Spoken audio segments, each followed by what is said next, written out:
Salut à tous. Alors si je vous parle de Teshuvah, du mot Teshuvah, quand est-ce que la dernière fois qu'on a beaucoup parlé ou tout simplement parlé même de Teshuvah? Eh bien c'est il y a quelques mois, à l'époque du mois d'Elul, ou Rosh Hashanah, ou Aseret Yemei Teshuvah, au Kippour. Et pourtant, la Teshuvah c'est un concept qui fait partie intégrante de notre vie. On le dit d'ailleurs 3 fois par jour dans la Hamida. Ashivenu avinu le Toratecha, ramène-nous vers toi, Akadosh Baruch Hu. Et à la fin on dit Baruch ata Hashem arotse biteshuvah. On parle de Teshuvah tous les jours. Il faut savoir qu'il y a effectivement des moments propices à la Teshuvah, comme les fêtes de Tishri, Rosh Hashanah, Kippour, etc.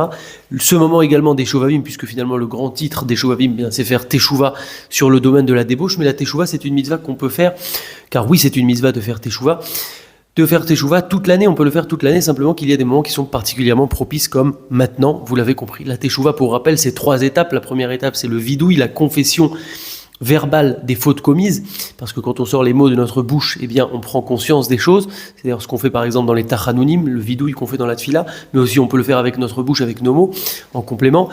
Deuxième chose, c'est la charata, le fait de regretter les fautes commises. Quand on dit regretter, c'est vraiment regretter amèrement. On doit comprendre la gravité de la faute, l'importance, les conséquences que ça a pu avoir, et pas par exemple encore rigoler sur une faute ou dire on a bien profité, on a bien rigolé. Si on dit ça, c'est qu'on n'a pas encore vraiment regretté la faute et donc que la Teshuvah n'est pas complète.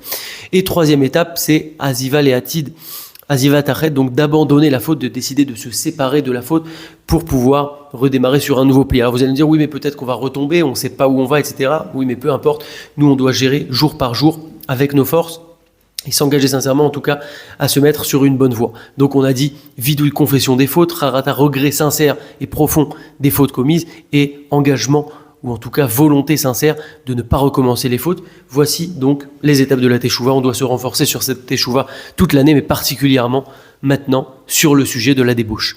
Chazak.